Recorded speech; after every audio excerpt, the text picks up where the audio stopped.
Welcome to training for new invigilators in this academic year. This training is, if you like, the gold standard of invigilation, fully complying with current JCQ regulations. Its aim is to enable you to fulfil your role as an invigilator in the forthcoming summer exams, GCSE, A-Level, BTEC, T-Level and others. These rules do not necessarily apply so stringently to online vocational exams or the supervision of BTEC tasks, for example, but the basics are the same. Attending refresher training annually is a requirement for all invigilators. Full understanding of the role should mean mistakes that could potentially have serious consequences for our candidates, for you as an individual, and Kingston College as an exam centre can be avoided. It's in your interest to make sure you're as confident as you can be to carry out what's required, so that we can all have a trouble-free exam season, and I'd like to thank you now for your support in achieving this. The greatest demand for invigilation support will, of course, be on the GCSE English and Maths days. Be prepared to invigilate any scenario from, say, one candidate with read aloud as an access arrangement to a room of 12 candidates with readers, or up to 30 candidates on your own, and various permutations in between. I'll send out some information in advance to everyone, but if you'd like to check with exams beforehand what you'll be doing, please do so. Invigilators must familiarise themselves in particular with the JCQ checklist for invigilators, as well as the JCQ's 23-24 instructions for conducting exams, referred to as the ICE booklet, and 2 exam room notices warning to candidates and unauthorised items. You'll be able to find all JCQ regulations in the exams section under Group Services on STCG Online, under the JCQ regulations, and then the 4 documents that I've just mentioned are starred on this list.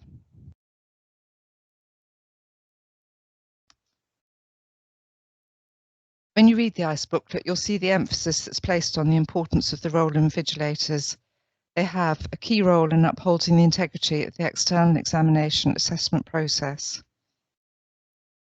Your role is to ensure that all candidates have an equal opportunity to show what they can do, to make sure exam materials are secure, and prevent possible malpractice and administrators' failures. And the role is not carried out just while the exam is in progress.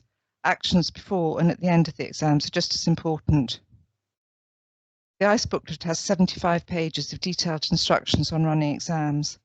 That's an awful lot of detail, so I've summarised the most notable of them into 12 invigilation musts. So, an obvious one really, candidates are in exam conditions as soon as they enter the room. They're not allowed to talk until the exam has ended and they've left the room.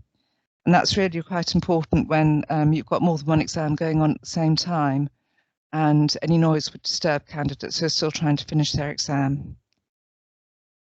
Candidates should only bring to the exam room and take to their desks what they really need for the exam.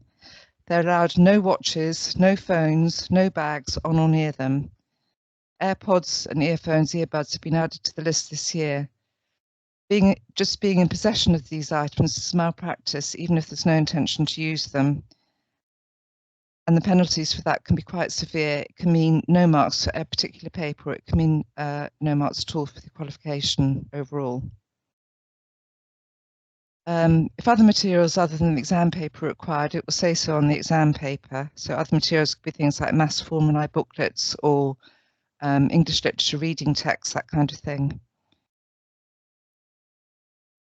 No rough paper is allowed, so all rough work has to be done in the exam answer books, or if there's a separate script, and then crossed through.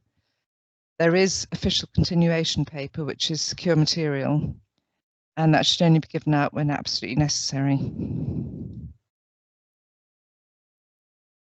need to know the rules for calculators and dictionaries.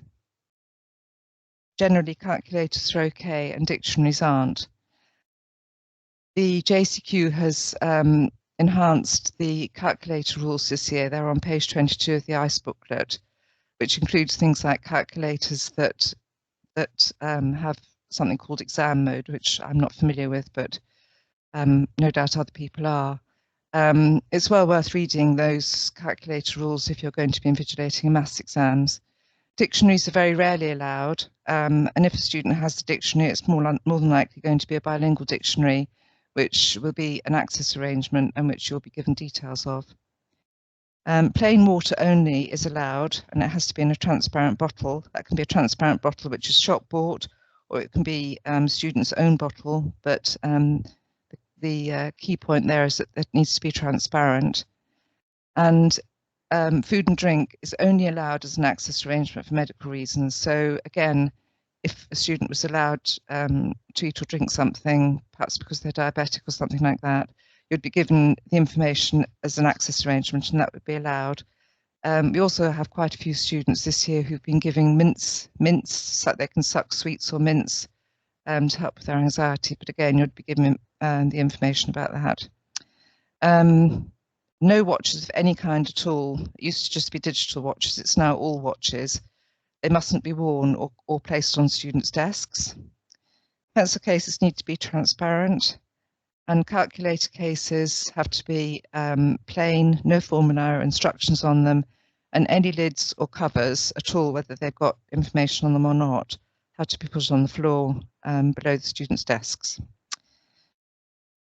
Candidates who arrive within 30 minutes of the planned exam time and start the exam must be given the full exam time. If students are more than 30 minutes late, which counts as very late, and that would be after 10 or after 2:30, they're not allowed to sit the exam. If there are extenuating circumstances, so we've known in advance, for example, if someone's been held up in traffic and has phoned ahead and we've been able to meet them and supervise them from these key times, then they would be allowed to sit the exam because they've been supervised up to that particular point.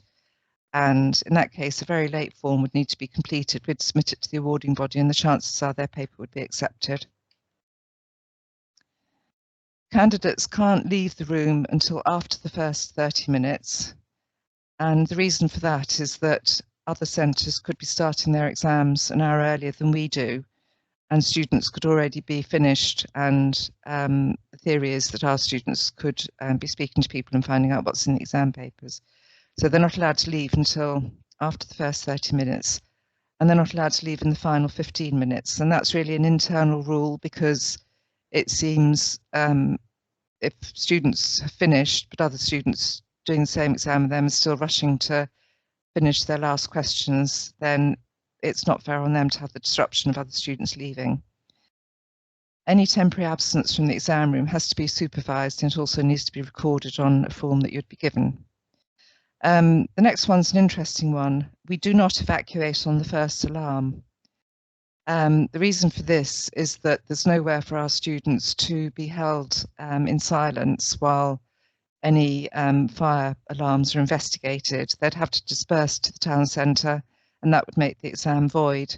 And if we look at this summer in particular, we've got more students in the main building doing exams than we have in the sports hall, and that would be an awful lot of exams that had to be voided.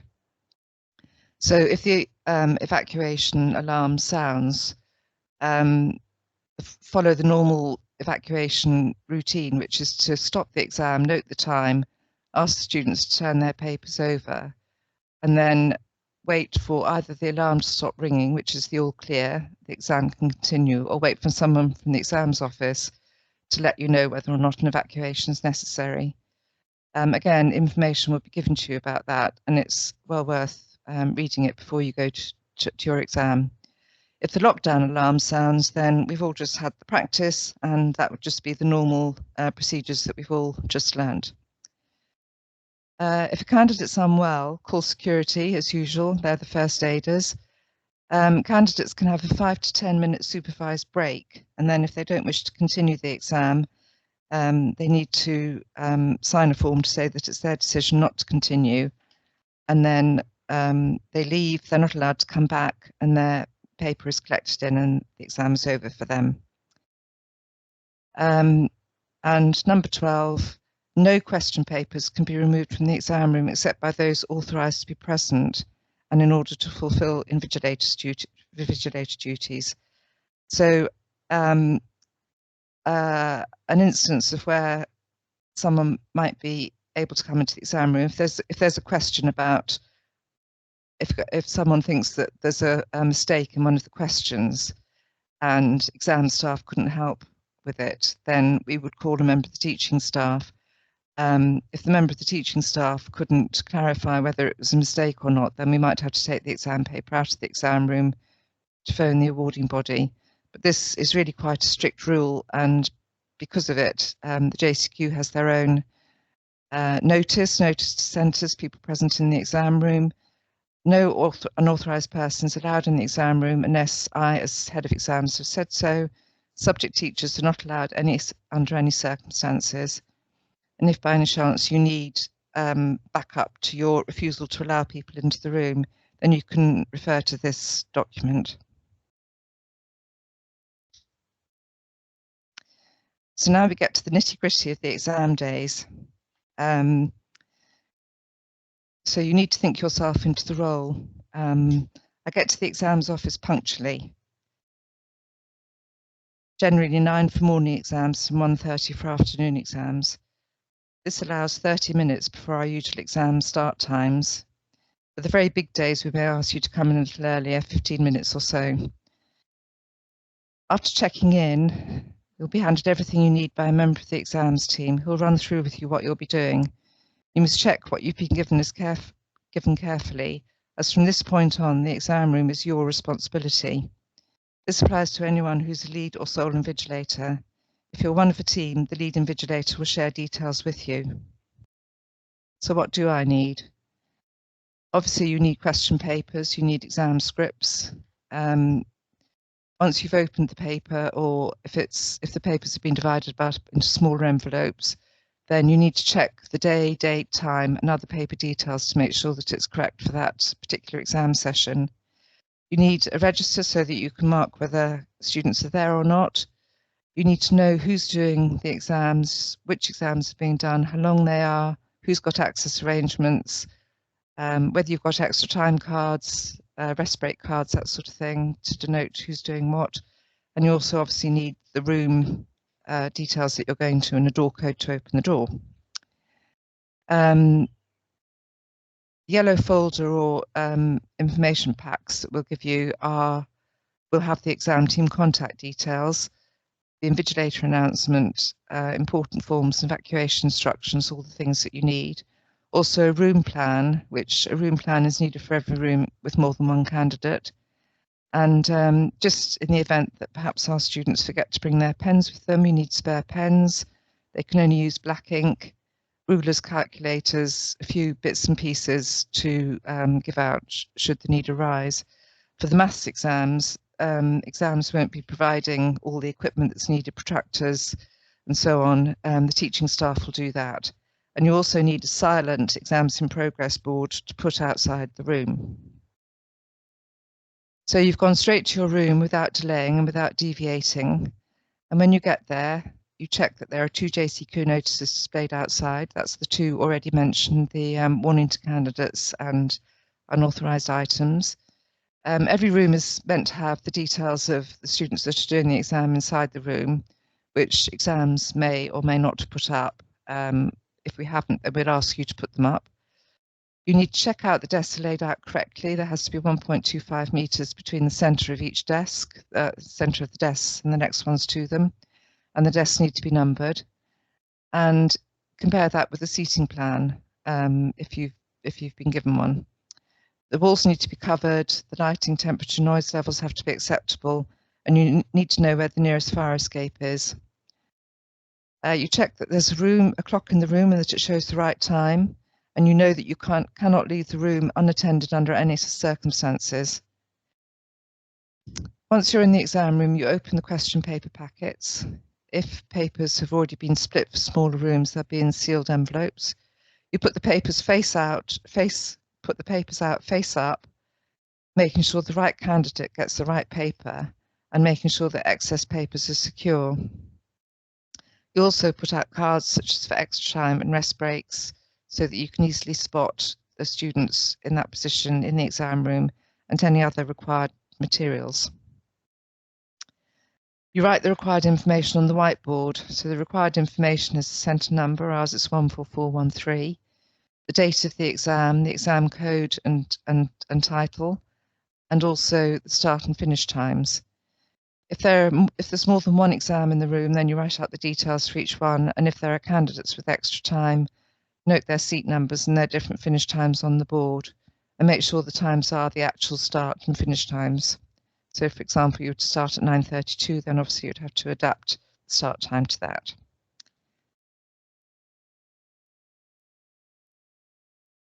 The whiteboard is actually quite an important item, and amongst the many things that a JCQ inspector will look for is that the information is correct on the whiteboards in the rooms, in the exam rooms.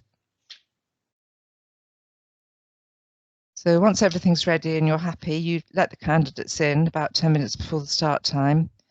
Obviously, with a large volume of students, we let them in a lot earlier to get them all seated and ready before the exam starts. You remind them they're in exam conditions, to remain silent, to have phones switched off and all watches removed, leaving unauthorised items in their bags. Once they're seated, you need to read the full Invigilator announcement, and at a certain point in the announcement, you pause and give them time to fill in the details on the front of their scripts, but also remind them that they can't open the papers yet. You start the exam, making sure that you announce the actual start time.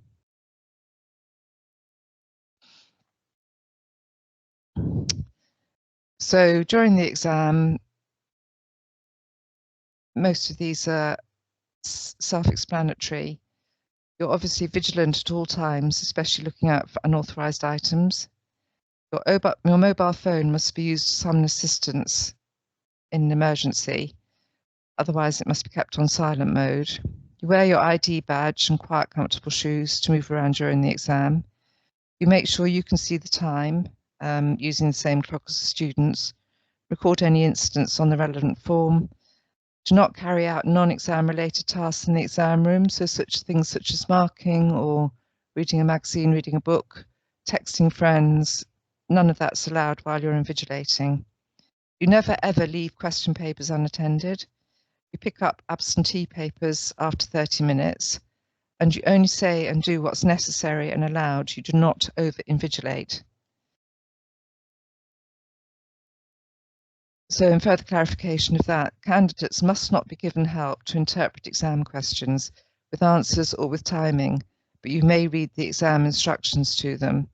So the front of the paper will have perhaps a section A and a section B, and it will say you can answer 2 questions from A and 1 from B. You can read those exam instructions to candidates, but you're not allowed to rephrase any questions for them. You can't explain subject-specific or technical terms to them, nor can you give any indication of the time elapsed or time remaining where a question paper consists of distinct sections. The only exception to this is when acting as a prompter, and part of the prompting access arrangement is that you can have help to manage the timing and be prompted to move from one section to the next. When the exam finishes, instruct candidates to stop working. We don't give a 5-minute warning because we could have 3 or 4 exams all finishing at different times, and it would get very confusing. Once the candidates put down their pens, remind them that details should be complete on the exam script, that their name should be correct, that they've signed the exam paper. That doesn't apply to all exam papers, but when it does, that their answers are numbered, and that they put their papers together in the correct order, putting any loose sheets inside the main script. When all of that's done, you collect in the exam materials, pick up the answer scripts first, to stop anyone continuing writing when you're busy doing something else. Once everything's collected in, inform candidates they must follow instructions to leave row by row in an orderly fashion and in silence. At that point, you gather everything together, making sure that you've left nothing behind, and return it to the exams office. And if by any chance there have been any incidents, hand in the completed incident forms, but let exams know if you happen to use the last one in your pack.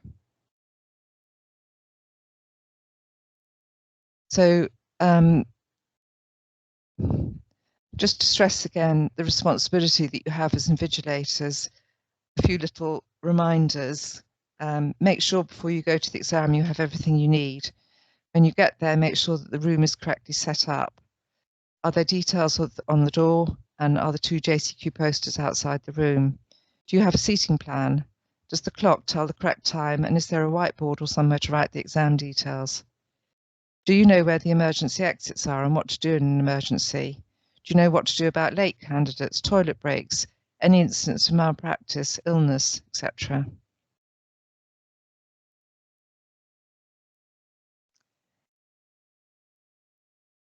What I've just outlined is essentially what a lead or sole invigilator would need to know. There could be circumstances where you're one of a team, particularly in the sports hall, where there could be up to 16 invigilators. Even if you're one of a team, you still need to let exams know that you're here, because then we know that we've got the right ratios of invigilators to candidates, and then go to the room and identify the lead invigilator. And the lead invigilator essentially will carry out the tasks that I've just talked about, but assign them to other people to help with. So things like putting out exam papers, putting out the extra time cards, helping candidates find their seats in silence, reminding them to take off their watches and phones, and also letting candidates into the room, checking that they've put their ID badges on their desks, don't have unauthorised items with them, and that their water bottles are within the regulations. So at this point, help actively get involved with what's going on. During the exam, move around, observe students unobtrusively, respond to queries quickly and quietly. If you see something suspicious, raise it with the lead invigilator. Make sure other candidates are not disturbed. Invigilation, again, must be your sole focus, and even reading of the exam papers is not allowed.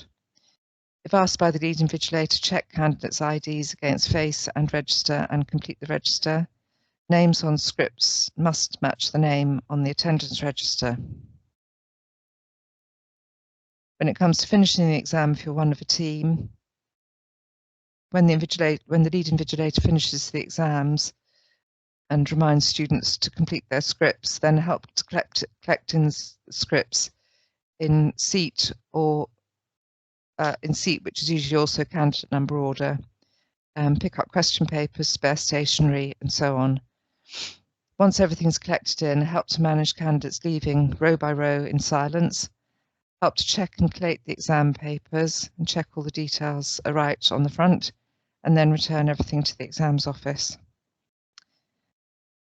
And now all that remains to be said is, good job. Thank you.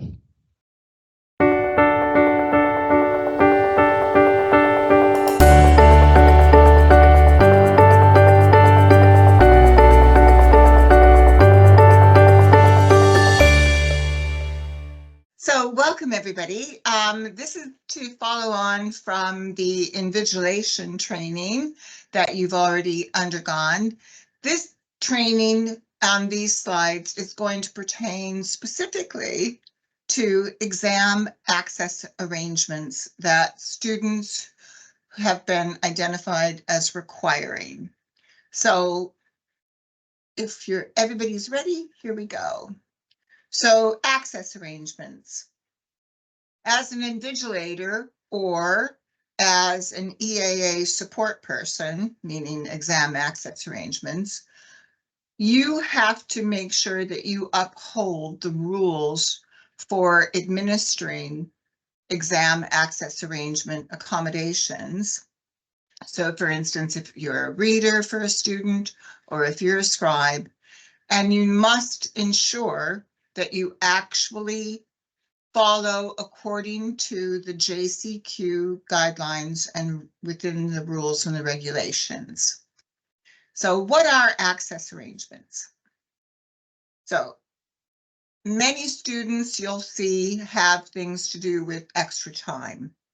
The usual will be 25% extra time, but some students in exceptional circumstances may have up to 50% extra time.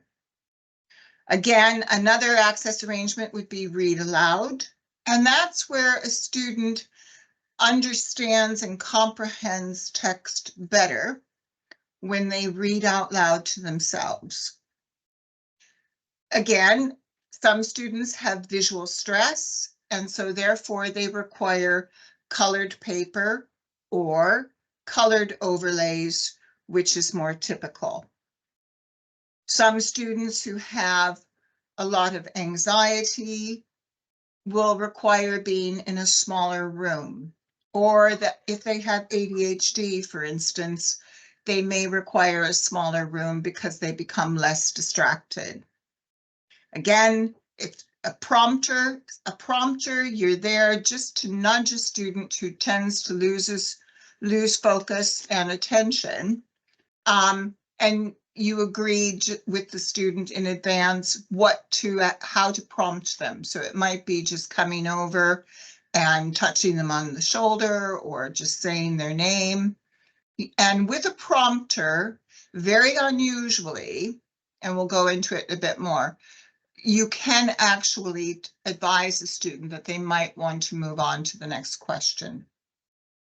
Rest breaks, again, this is typically going to be for students who have mental health difficulties, but it can also be for students with ADHD or severe anxiety.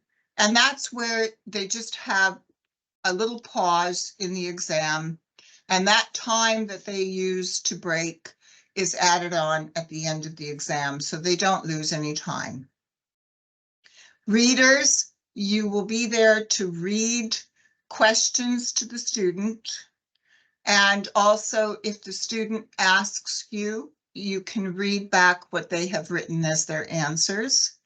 And again, we'll talk a little bit more about the distinction between a human reader and use of e-reading. And finally, scribes. Now, scribes are a much more unusual exam access arrangement. And with that, you will be there acting as the person who writes down from dictation what the student has said to you and for all of their answers. So on occasion, you might feel a little bit uneasy about being the person there to administer an exam access arrangement. There might be different reasons for that, in which case, if you are feeling overly anxious and there isn't anything that we can do to try to assuage your anxiety, do let your line manager know. For instance, if you yourself are dyslexic and it's quite severe, it wouldn't probably be appropriate for you to act as a reader in an exam. So it's very simple, just quietly let your line manager know so that they don't put you in a role where you would be feeling unable to carry it out as well as you would like. So with a scribe, you will be there to act as the person's handwriting expert, effectively. Typical reasons students have a scribe will be because their handwriting is extremely messy or their spelling is so poor that much of what they would write isn't comprehensible. So you are there to write or type, in some cases, what the student has said in response to questions. It's always done here at Kingston College on a one-to-one basis in a separate room, although on occasion there might be a shared room somehow which has been partitioned off. You will also, in all likelihood, then act as the invigilator as well as the scribe, because it will be on a one-to-one basis. Students who have scribes almost always also have extra time because they have difficulties with processing information. So it's a very, very distinct role. It's very important that you write only what the student has stated or dictated. You can have a chat with the student prior to the onset of the exam to inquire whether or not the student will dictate punctuation or grammar or new sentences, new paragraphs. And obviously, if the student won't be doing that. You would be expected to do that for them. But it does mean that the student is likely to lose a few points. So hopefully the student is well versed with using a scribe and will be able to actually do some of the spelling and grammar for you so that you don't have to do it.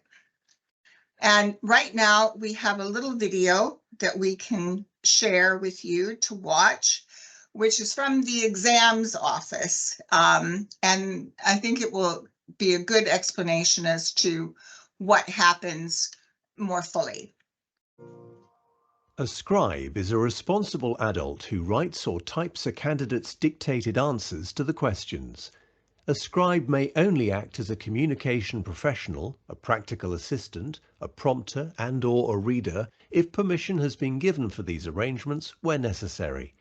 Please see our video on other access arrangements for the role played by adults providing this support for candidates. A candidate and scribe must not be overheard by or distract other candidates.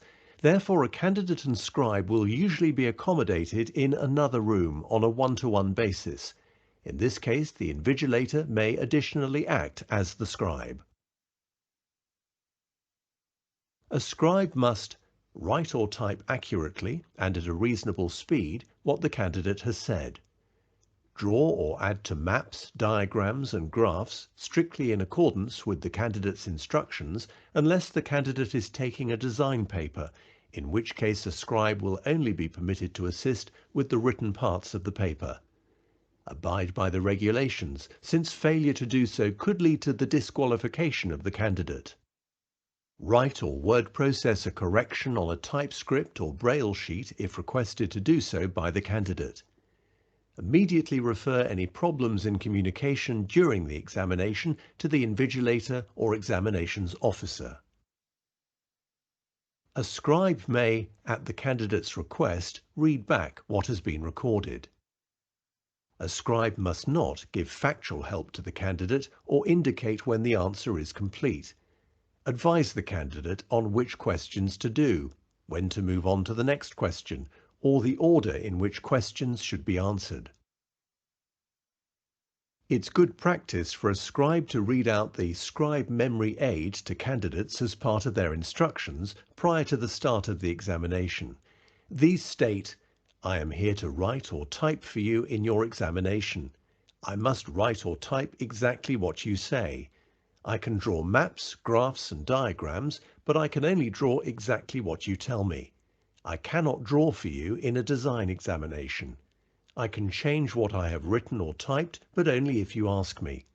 If we have problems communicating, I must tell the invigilator or the exams officer. I cannot give you any help with answers. I cannot suggest when an answer is finished. I cannot tell you which questions to choose. I cannot tell you when to move on to the next question. I cannot tell you which questions to do first.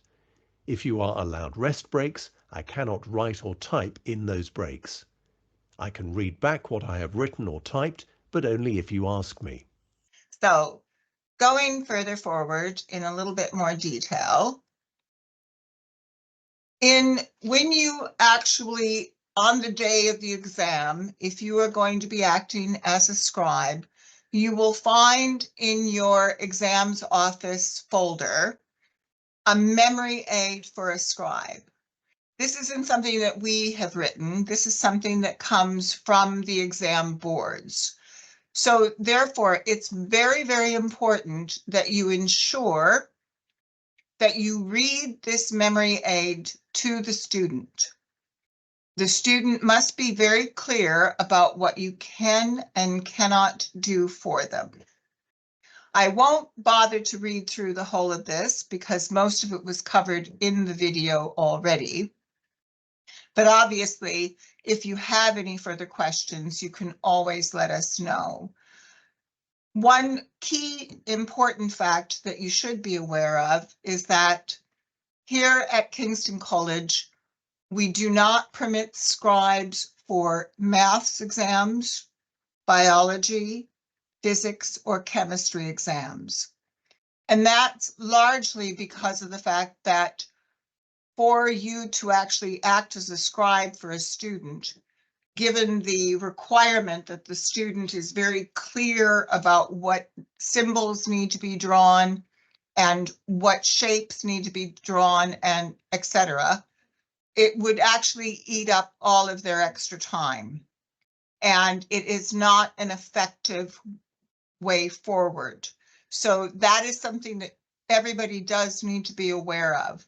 The only rare exception to that would be if a student has a particular physical mobility issue, which might prevent them from being able to write for themselves. And again, in the pack, you will find the rules for the use of a scribe.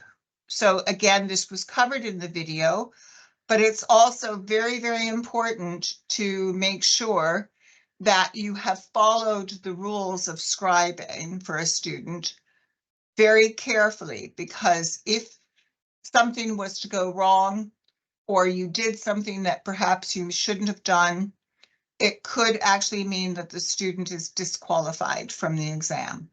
So there are some serious implications to do with that. Next, if you find that you're going to be acting as a human reader, you will likely find that it won't be on a one-to-one basis unless the student has a scribe. You will likely be reading for up to 4 students.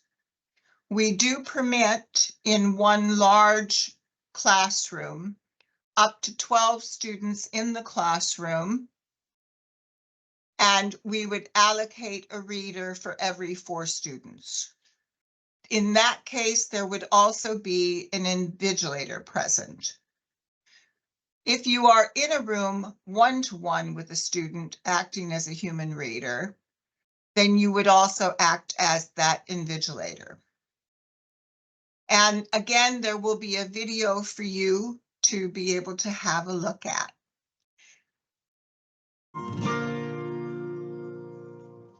A reader is a responsible adult who reads the instructions of the question paper and the questions to the candidate.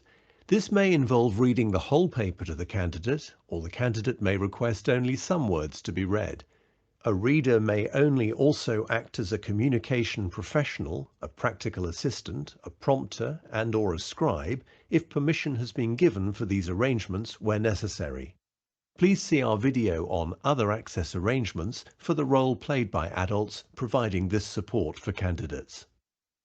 A candidate and reader must not be overheard by or distract other candidates. This will also apply if the candidate uses a computer reader. Where the candidate and reader are accommodated in another room on a one-to-one basis, the invigilator may additionally act as the reader. Readers may work with more than one candidate, but must not read the paper to a group of candidates at the same time, as this imposes the timing of the paper on the candidates. Where candidates only require occasional words or phrases to be read, 3 or 4 candidates may share one reader. The candidate will need to put their hand up or use a prompt card when he or she needs help with reading. If the group is accommodated in another room, away from the main examination room, a separate invigilator will be required.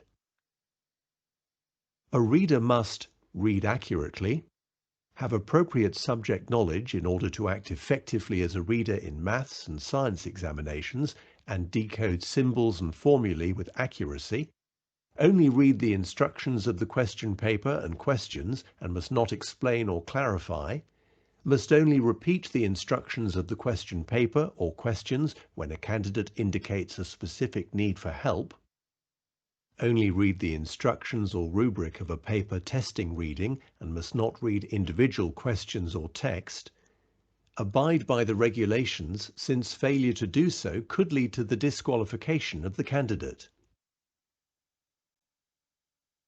A reader may, dependent upon factors including the candidate's needs or normal way of working, etc., enable a vision-impaired candidate to identify diagrams, graphs and tables, but must not give factual information nor offer any suggestions other than the information which would be available on the paper for a sighted candidate.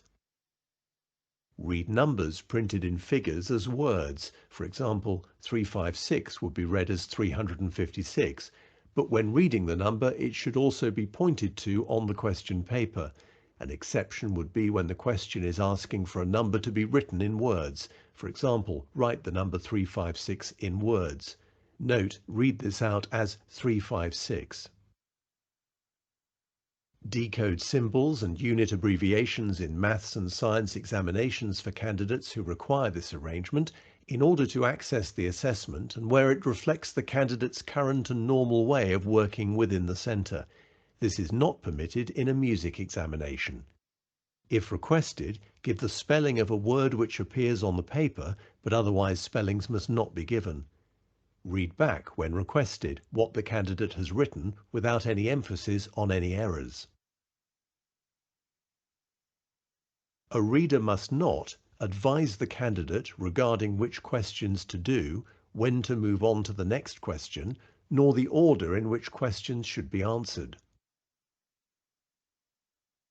It's good practice for a reader to read out the reader memory aid to candidates as part of their instructions prior to the start of the examination.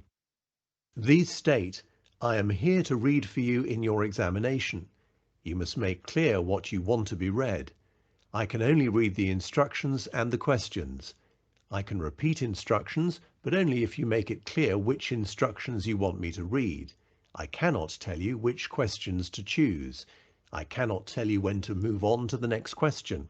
I cannot tell you which questions to do first.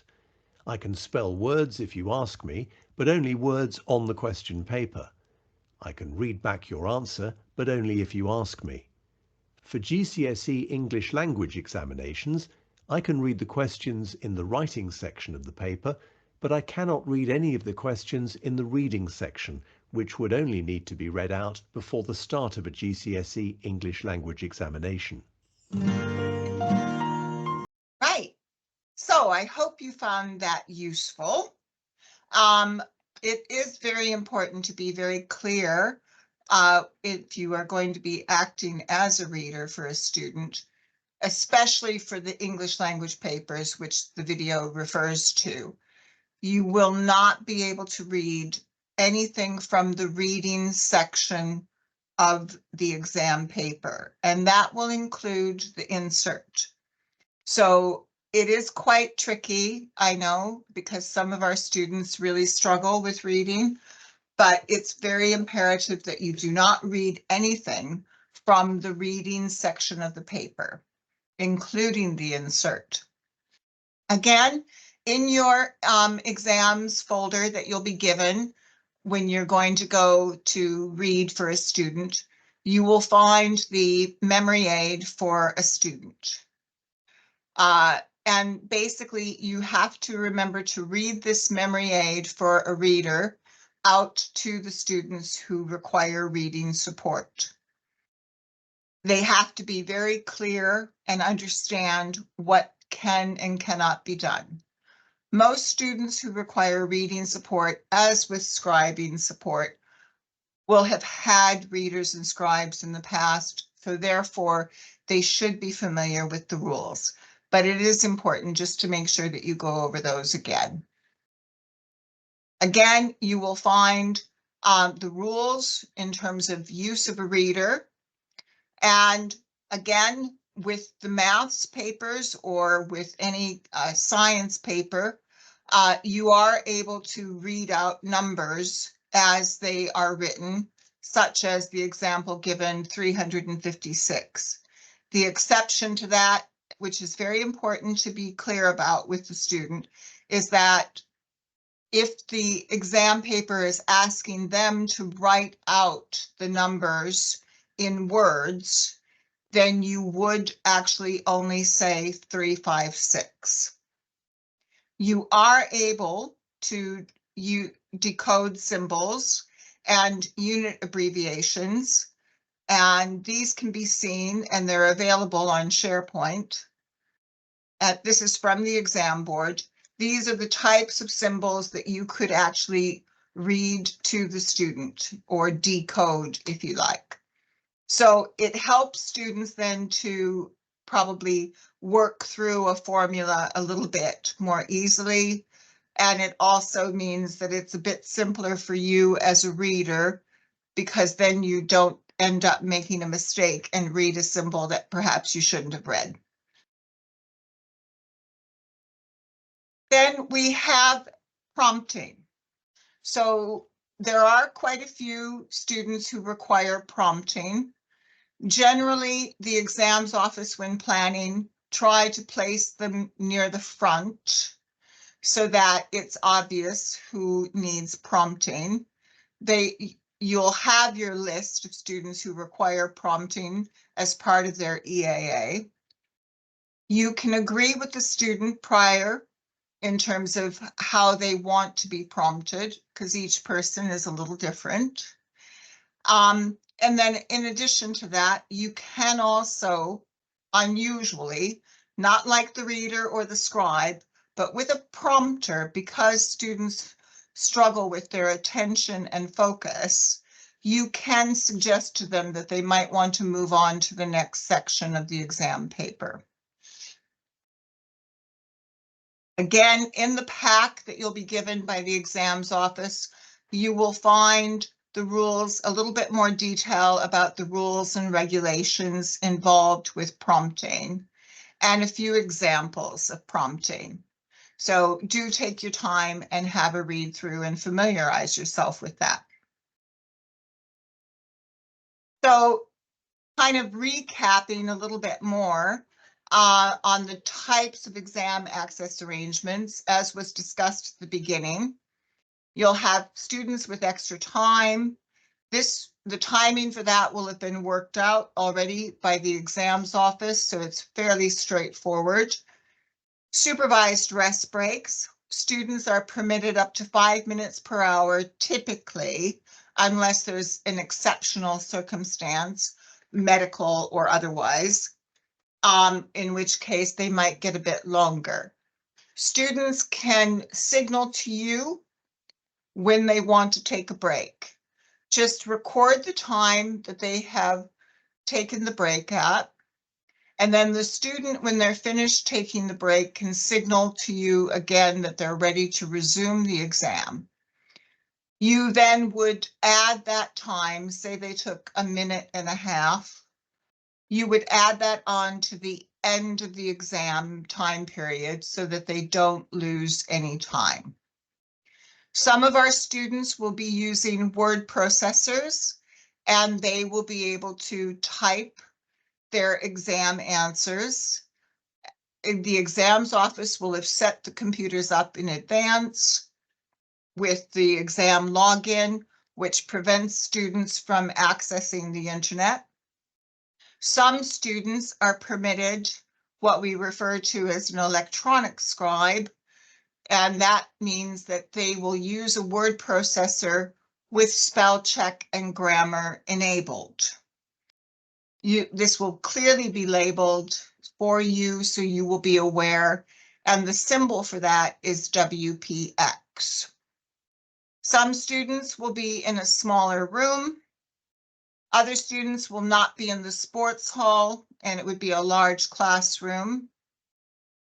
Again, more rare and exceptionally, there may be a separate room accommodation.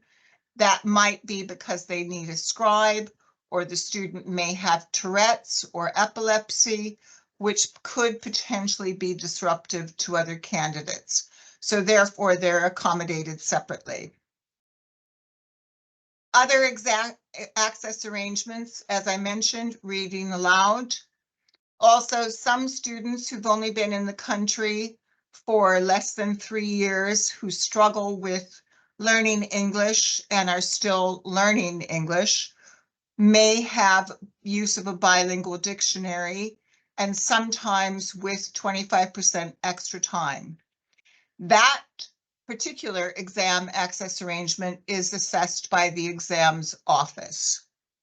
Again, some students require modified papers, and as I mentioned previously, some students might need to use colored paper or colored overlays. And finally, there may be need for a toilet break for some students where they will have to actually leave the exam room, in which case they would need to be accompanied. If you need to, you may have to contact the exams office to have somebody come up to take your place if you're going to accompany a student to the toilet. And finally, I would like to just mention something about Claro Read, which is our electronic reading software. So a couple of final points regarding the use of the electronic reading software Claro Read. The version, remember, that you would open up should you have to for the student is the Claro Read SE version. And that is the exams version. And the reason that there is a specific exams version is that normal Claro would only permit you to be able to, would allow you to be able to access dictionaries and such, which isn't allowed in an exam. It's important for you to be very clear about how to set up Claro Read SE version for students in the event that they have forgotten how to do it for themselves. If the exams office is able to set it up beforehand, they also will have done so. Claro Read SE will read the PDF exam papers that have been uploaded, as well as reading multiple other things. And a very brief example that we'll give you is that once you've opened up Claro Read SE, there's a little toolbar that will appear. And you'll see there's a green play button and a red stop button. There's also a settings button, which students should be aware of how to use, and they can change the speech and the voice. And then once a student is ready to read, they would just highlight the text that they want it to read. Read aloud. RAL. Candidate can read questions and answers out loud. Separate room required. 1, 2, 1 Invigilator. So students are then able to actually utilize the read aloud function. And it's a really useful thing because students who have the electronic reading software as part of their exam access arrangements will actually be permitted, according to the exam board rules, to use that for the reading section of the English language paper. And the only other final point I want to actually make, which I didn't mention earlier, is that if you are scribing for a student and you are finding it difficult to keep up with them, or you're finding it difficult to understand what they're saying, stop the exam and contact the exams office, and they can then work out any necessary changes that need to be made, whether it's having someone else come in and scribe, or perhaps looking at how to work with the student more effectively.